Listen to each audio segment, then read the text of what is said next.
This is a session for those who are coming to an annual conference for the first time. So hopefully that is everybody who is here. I'm Bob Goldberg. I'm the Executive Director of the Myositis Association. And you're going to be hearing from me and others over the next 3.5 days. For those who are not familiar with this type of conference, it is designed to be totally interactive. It's informal.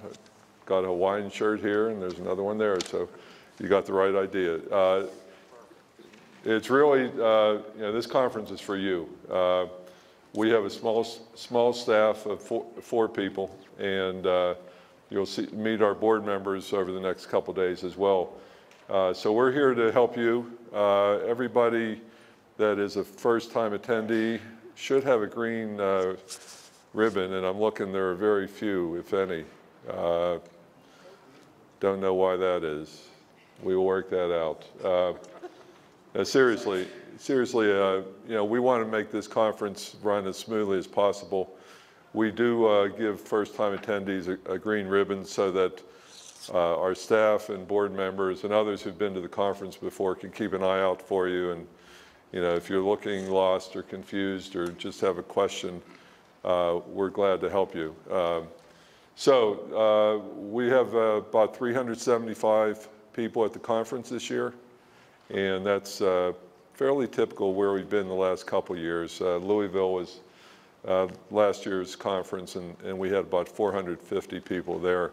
But 375 is a large turnout. This hotel, is those who've had a chance to get around have realized it's really a spectacular facility. The meeting rooms are, I think, large enough to accommodate everybody. There could be some sessions where you run into, if you get to the room late, that all the seats are taken or there's not room for a scooter or a wheelchair in the room. Make sure to check your program because a lot of the sessions get repeated now. And we used to only have sessions during the daytime. We're now doing evening sessions tonight and tomorrow night as well. So we have about 85 sessions this year, and it's a lot to choose from. So you're probably going to see some that you're going to say, well, gee, I want to be here at 2 o'clock, and then there's this other one at 2 o'clock. Can't be in two places at once. As I said, make sure to check that it isn't being repeated that evening. So hopefully you'll have a chance to to get to the sessions that you want to see. The other thing to be aware of is when the conference is over, we put the PowerPoint presentations on our website. So if you do end up missing some sessions that you want to get to, hopefully you'll have a chance to go online and be able to get the PowerPoints.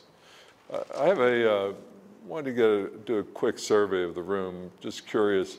How many in here have been diagnosed within the last 2 years? Can you just put your hands up? Okay. And how many have been diagnosed in the last 3 to 5 years? And how many have been diagnosed more than 5 years ago? And you never came to an annual conference before? Okay. No, seriously, it's pretty evenly distributed, actually. I suspected we have more people who've just been recently diagnosed. Well, anyways, so those who have dealt with the disease for certainly 3 years and those who've dealt with it more than 5 years are pretty well familiar with the disease. But on the other hand, what you're going to learn at this conference, you're going to get a lot of useful information from presenters. But the thing that you will probably discover is you're going to learn more talking to each other, or at least as much, if not more, talking to each other. And that's what you've been missing by not being at the annual conference. It's really a valuable experience.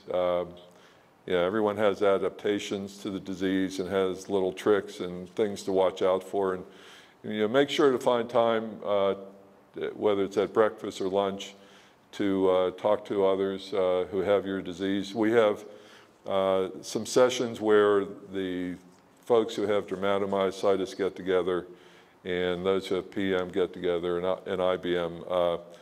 We have coming up this afternoon, get acquainted sessions that are organized that way.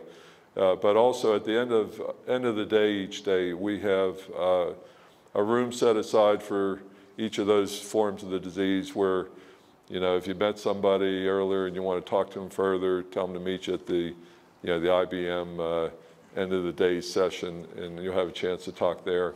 But, you know, find time. We have tried to build the schedule in a way that doesn't make it too crazy for you, and allows you, you know, time to get from session to session and have a chance in the hallways to talk or whatever.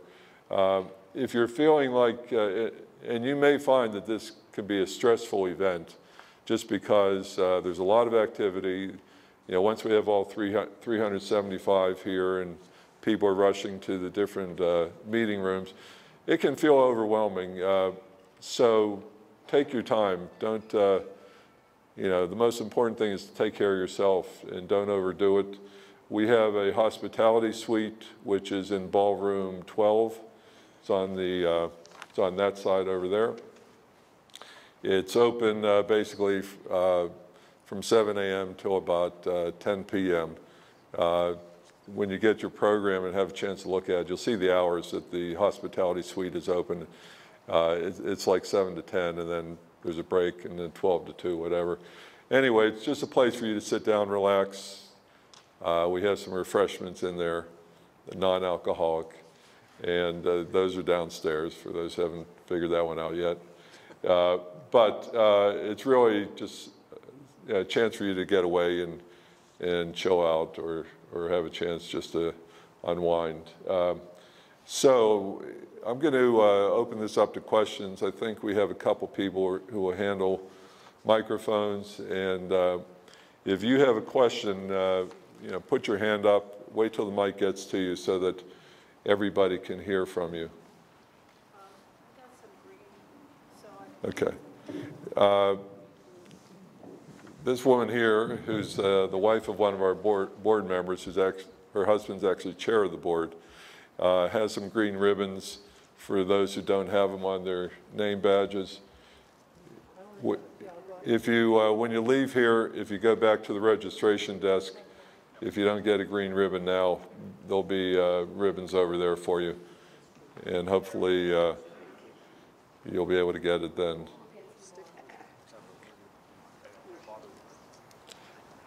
Okay, so questions? Oh, first we're getting ribbons. Who has a question here? Who wants to ask the first question? All right, well all right. The remainder who haven't gotten ribbons, when you leave the room, go to the registration desk, or just stop by the registration desk anytime and you can get one. Leslie, I think there's a question back there. Where's the convention next week? Wait till the microphone gets to you, please. Where's the convention next week? We announce that on Sunday morning. It's east of the Mississippi. Other questions?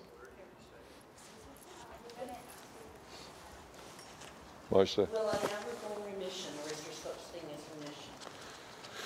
remission? It depends how you define remission. Some people are in remission, which means they're off medications for 6 months, but have flares and end up going back on medications. You're going to have an opportunity, and I actually should have maybe provided some more information about myself. I'm the executive director, and as I said, I've been the executive director for 12 years now. I'm not a physician. My background is health policy and nonprofit organizations, and also as a department head in a couple hospitals for a while. I don't pretend to be an expert on the disease. I don't know that anybody truly is, to be honest, and you're going to hear, most of you probably realize no two people are exactly alike. What works for one may not work for another, and one person experiences pain and the other never has pain with the disease. So the questions that you want to ask about your particular disease, on Saturday we have a session with physicians where those with polymyositis meet separately, and IBM and DM separately, and that's really the best time to ask questions of the physicians as well as the medical panel that we'll have. Yes, sir. If we see someone's name in the attendee list who lives nearby, and we'd like to get their phone number, can you provide it? Okay, that's a very good question. Where's the attendee list? Yeah, in your program, there's a list of attendees. And the question was, if you see somebody who lives nearby, can you get their phone number? We don't provide phone numbers. We provide their email address, and the notebook will show what city they're in. You need to ask individuals if they want to give you their phone number. Are you looking for? How do we get the email address? The email addresses are in the program, in the program book, correct? No? Okay. Okay, well, that's wrong. Let me take that back. The email addresses should have been in the program book. Good question. Don't know why that's not in there. Is it? Yeah, I know that. But okay, so, all right, so they're not in the program. But the other thing that you have in your packet is everybody has what are like little business cards that has your name and your contact information, and that does have email addresses. If you see somebody and you want to stay in touch with them, give them your card and ask them to give you their card. Okay? Does anyone have one of those cards right up front here? Anyone break one out? Thank you. Okay, so this is what the card looks like, and you'll find it in your packet. And it does have the street address, and it has their disease type, and it has their email address if they have email, or if they've given their email address to TMA. So, over there? In your book, you have me listed as a caregiver, and actually I'm not, I'm an IBM patient. So how do I change that? Yeah. Any changes like, she's listed as a caregiver, she's actually a patient. Any sort of changes to your registration, you go back to the registration desk, they will update the information. That's unfortunate, but you know, mistakes do happen. So, yes. I think that Here, only wait, people go. that pre-registered are in here. That's correct. This was his comment was only those pre-registered are in the program. Program was printed about 10 days ago.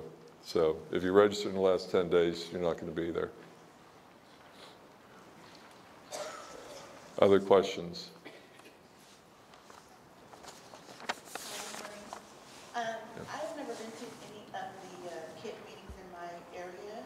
I wanted to know, are there any people from those meetings here?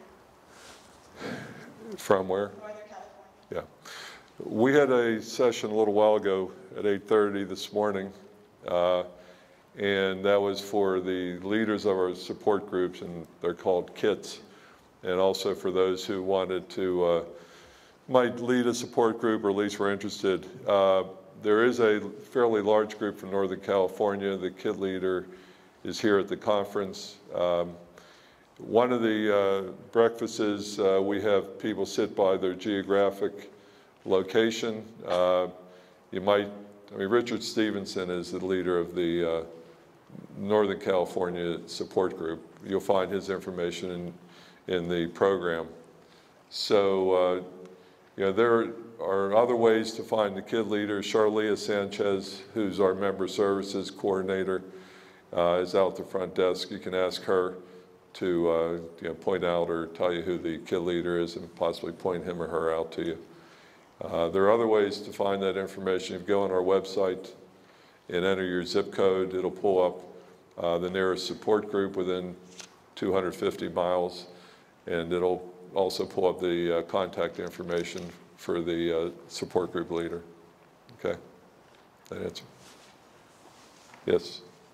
Can you give us an overview on what the Myositis Association is doing as far as research, or will that be in a different session? Yeah.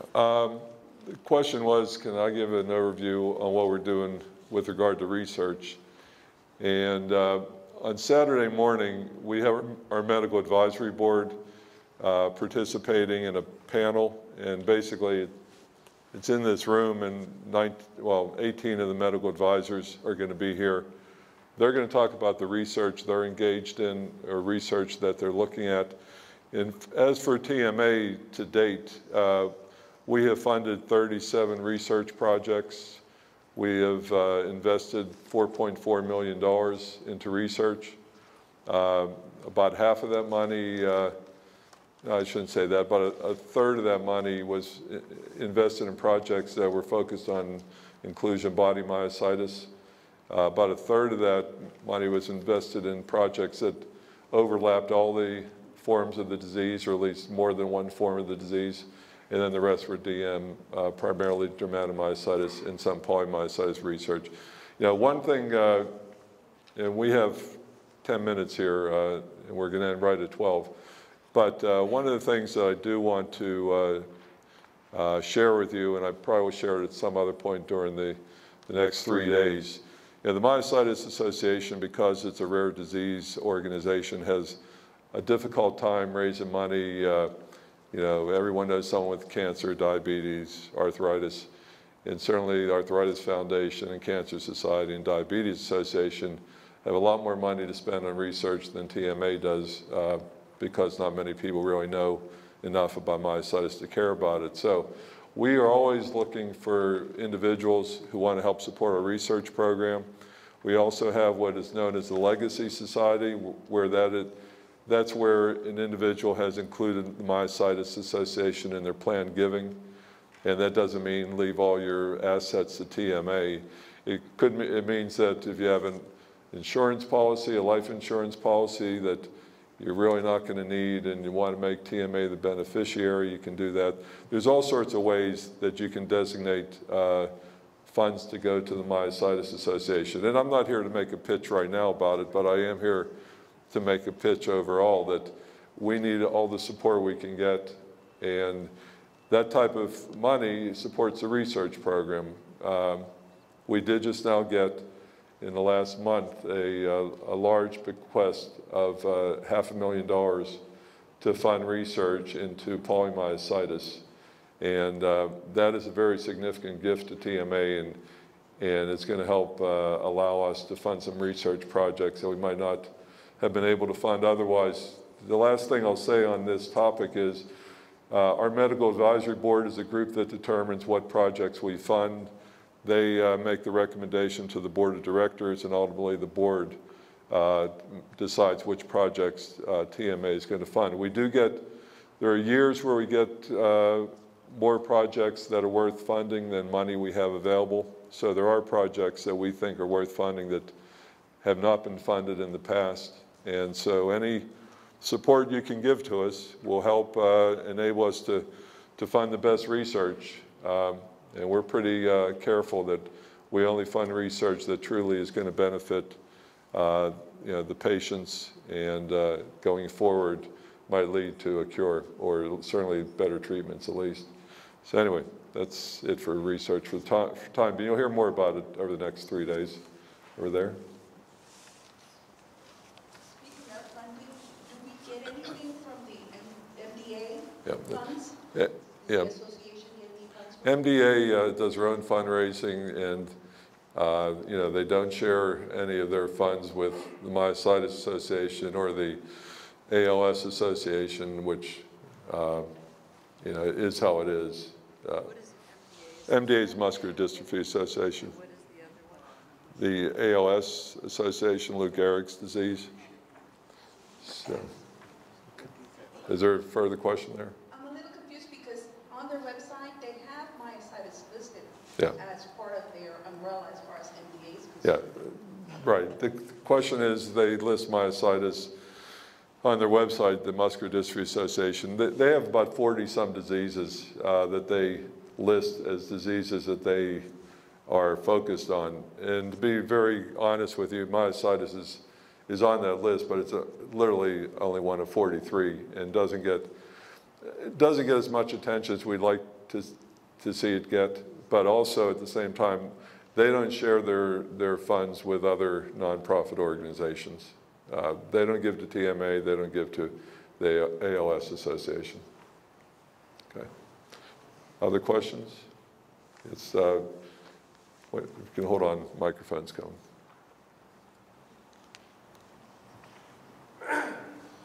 There's a disease called CIDP, and there's an organization that is, I guess, kind of like a nonprofit like TMA is for myositis. And the CIDP organization, they have a list of centers of excellence for treatment centers that can treat that disease in the U.S. Myositis is very difficult to find doctors who are skilled and knowledgeable. Does TMA have anything like that list of centers of excellence? Yeah. Johns Hopkins and some of the other places We don't have any institutions designated as centers of excellence like some immune deficiency foundation probably is who you're referring to. Anyway, certainly the Johns Hopkins Center is the one that at this point is treating the most patients. The researchers and those that are practicing medicine that are focused on myositis are very few and far between. And that's part of what we're trying to do with our research program, not just provide funding for specific projects, but to engage medical students and get them more interested in the disease. One of the new programs that the Myositis Association started this year is what's called a Visiting Professors Series. And members of our medical advisory board are going to medical schools and talking to residents and medical students to tell them about myositis, to hopefully interest them in the disease. It's actually one of the most successful programs we've done in a while. We invited all the medical schools to tell us that if they're willing to have a presenter, and 32 of the medical schools at this point have invited somebody to come and talk about myositis. And that's out of 125 medical schools, so 1 out of 4, which is actually a lot better than we had expected. So we're trying to get people interested in the disease. Ultimately, there might be centers of excellence that you're referring to, but there aren't right now. Long answer, probably. Yeah. Sorry. Up here, I'll get it. Hi, good morning. This is not a question, it's just a really big thank you for having this forum for all of us to interact and network. Being newly diagnosed with polymyositis, I've been basically feeling isolated, and so I look forward to meeting a lot of people and learning a lot more. Thank you. Did you hear that, everybody? She loves TMA. She was just thanking us for being here, and she has PM and polymyositis, and is looking forward to meeting others and learning about the disease. This is your organization. TMA would not exist and would not ever have started if it wasn't for one individual. You'll hear about that person later who started the association. Some of you may know of her. But anyway, we are you, basically. If it wasn't for you, we wouldn't be here, and we really are only here to serve you. So we're near the end of the half hour, and we do try sticking to the schedule. So with that, as I said, don't hesitate to stop me or other staff or board members. Board members have black ribbons on their name badge. And if you have any questions, ask them of the presenter. If it's just something more general about the organization, or that you want to make a bequest to the organization, you don't know who to talk about, or who to talk to, I should say. No, seriously, stop us. We look forward to working with you over the next 3.5 days, and I think you'll enjoy it. You'll learn a lot, but be careful not to overdo it. I have longer in tags, so if anyone needs one, I have. Okay. Thanks, Leslie.